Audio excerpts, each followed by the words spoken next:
안녕하세요. 오케이정형외과 원장 원만입니다.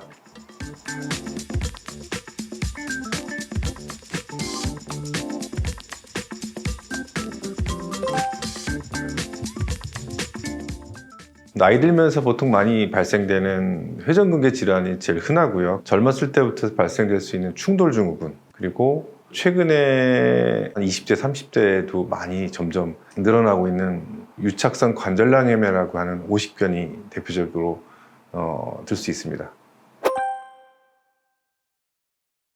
오십견은 유착성 관절낭염의 별명이에요. 뭐 동결견이라고도 얘기하고 다양한 그 별명이 있는데, 오십견을 이야기하기 전에 어깨라는 관절이 어떻게 생겨서 오십견이 생기는지에 대해 설명을 좀 드릴게요. 고관절 같은 경우는 그 골성 구조물로 이렇게 꽉 잡혀 있어요. 그래서 관절 자체가 되게 안정돼 있죠. 안정돼 있기 때문에 그 관절을 감싸주고 있는 기타 연부 조직, 뭐 관절낭이나 근육들이 상대적으로 중요치 않은데, 어깨는 작은 골프티 위에 큰 공이 올려진 되게 불안정한 관절이에요. 그래서 다양한 관절낭, 회전근개, 힘줄, 기타 다른 근육들이 꽉 잡고 있거든요.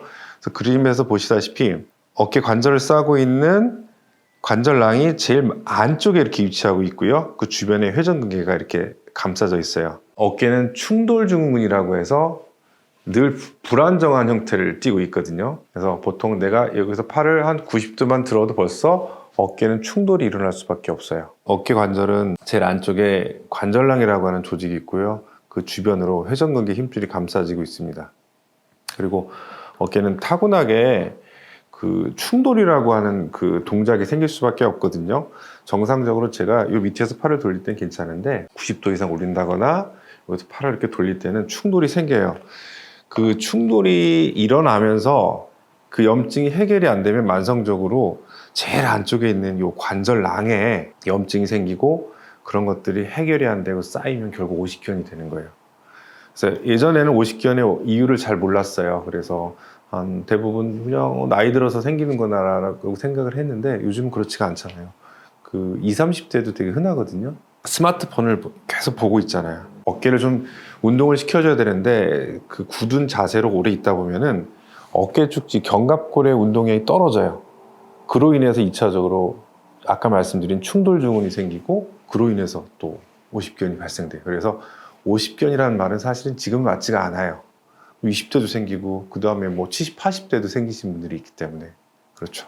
정상적인 어깨 관절의 관절낭은 얇고 이렇게 쭉 늘어져 있어요. 잘 늘어나야 돼요. 그래야지 제가 이렇게 팔을 180도 돌리고 거의 360도 이렇게 돌릴 수가 있잖아요. 근데 여기에 염증이 생기고 2차적으로 관절낭이 쪼그라들거든요.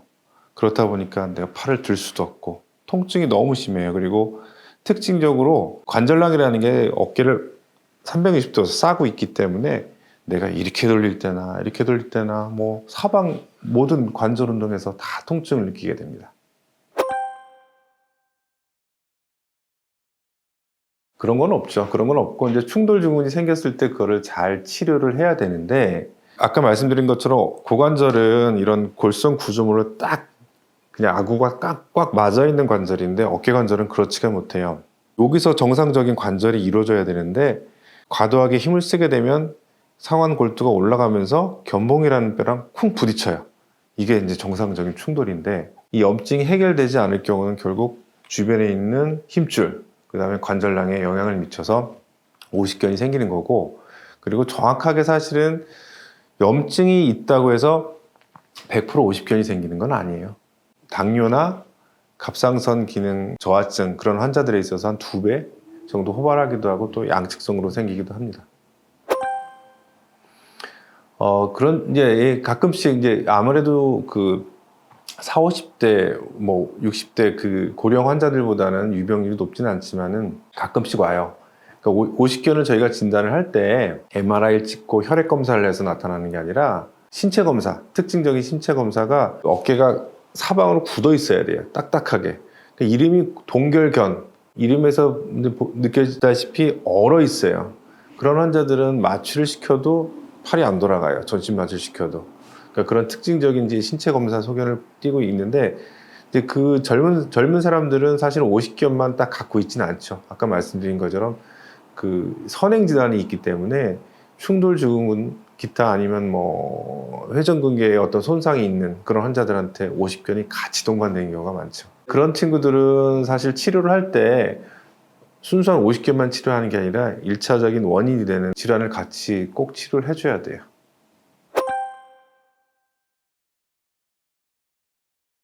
도수 치료는 도와주는 치료지 사실 근본적인 치료가 될 수가 없어요. 50견은 화학적인 염증 반응, 관절낭의 화학적인 염증 반응이 있고 그다음 물리적인 관절 굳음증 두 가지를 같이 치료를 해야 됩니다.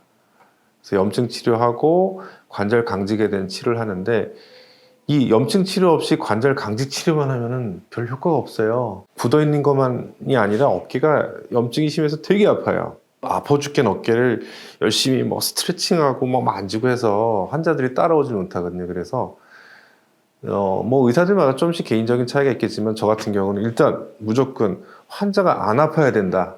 그리고 적극적으로 병원에 가서 치료를 받을 마음이 있어야 된다고 생각을 하기 때문에 염증 치료를 일단 우선적으로 시행을 하게 됩니다. 그래서 그림에서 보시는 것처럼 먼저 초음파를 간단하게 봐요. 1차적인 회전근개 문제가 있는지 없는지 기타 충돌 증후군이 있는지 없는지를 먼저 확인하고 그 치료를 같이 하는 거죠. 그리고 초음파를 보고 관절강 내 주사를 놓고서 염증 치료를 합니다. 그 다음에 통증이 좀 좋아졌다. 그럼 그때 이제 도수 치료를 하게 되죠. 그러니까 도수 치료만으로는 그 50견이 치료가 되긴 힘듭니다. 안 아플 수가 없습니다. 사실은 그죠? 그래서 안 아프게는 할 수 없지만 덜 아프게는 할 수 있어요. 근데 그거는 경험이 많고 좀 테크닉이 좋으신 선생님한테 하면 좀 낫죠.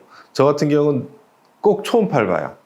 초음파 안 보고 이제 블라인드로 이렇게 하시는 선생님들도 가끔 있는데 부정확하죠. 일단 내가 원하는 위치에 정확하게 아까 말씀드린 대로 관절 낭염이기 때문에 관절강 안에 내 주사 바늘이 정확하게 들어가야 돼요. 그거는 블라인드로 찌르면 한 50%도 안 되거든요. 성공률이. 그래서 초음파를 보고 정확하게 놓으면은 그 순간은 아프지만은 그 이후는 빨리 좋아지기 때문에 그 정도 통증은 좀 참아야 되지 않을까 그렇게 생각합니다.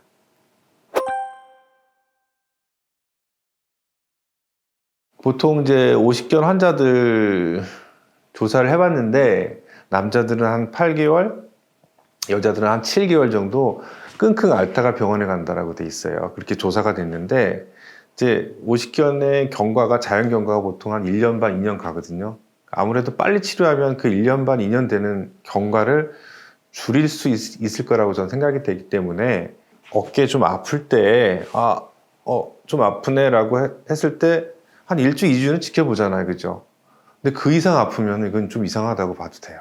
그럼 일단 병원에 와서 뭐 간단하게 뭐 이렇게 저렇게 주사 치료까지가 아니라 약물 치료, 물리 치료라도 좀 받을 수가 있지 않을까요? 그러면 좀 낫겠죠, 아무래도. 그래서 가면 빨리 오시는 게 좋아요. 7개월, 8개월 묵혀서 올 필요는 없습니다.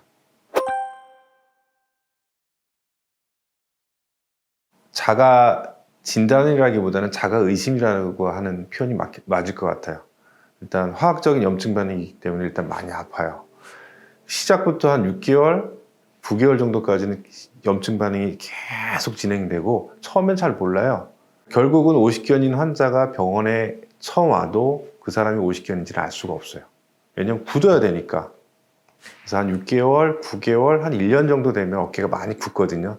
그때 특징적으로 좀 전에 말씀드린 대로 모든 방향으로 어깨가 굳어버려요.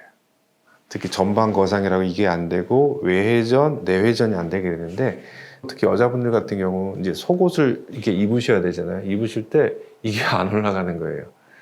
보통 속옷 그 끈의 위치가 흉추 한 7번 정도 되는데 거기까지는 이게 올라가면 그래도 뭐 아직 어깨가 굳지 않았다고 얘기하는데 그게 안 된다. 내가 아무리 올려도 안 된다.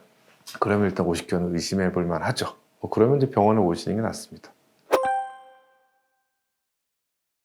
다른 질환도 그런 경우가 많은데 어깨 질환일 경우 되게 많아요. 왜 그러냐면은 사람이 서서 걸을 때는 어깨가 밑으로 축 처진단 말이에요.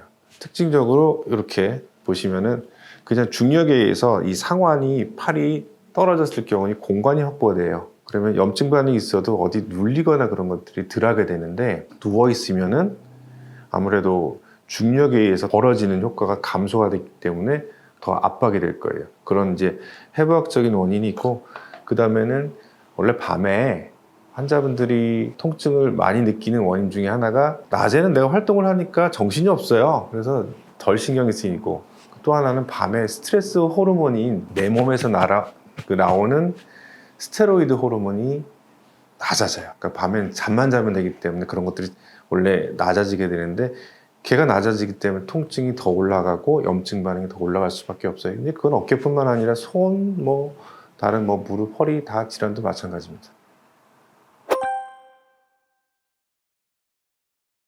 예, 저는 환자들한테 말씀드려요. 뼈 주사입니까? 스테로이드 들어갑니까? 되게 걱정스러운 마음으로 이제 여쭤보는데, 저는 말씀드려요. 스테로이드 들어간다고. 스테로이드는 잘 쓰면은 명약이 되고 못 쓰면 독약이 되거든요. 그러니까 아까 말씀드린 대로 초음파를 보고 정확하게 놓으면은 그 양이 그렇게 많지가 않거든요. 그리고 적당한 간격을 두고서 놓으면은 크게 문제가 되지는 않습니다.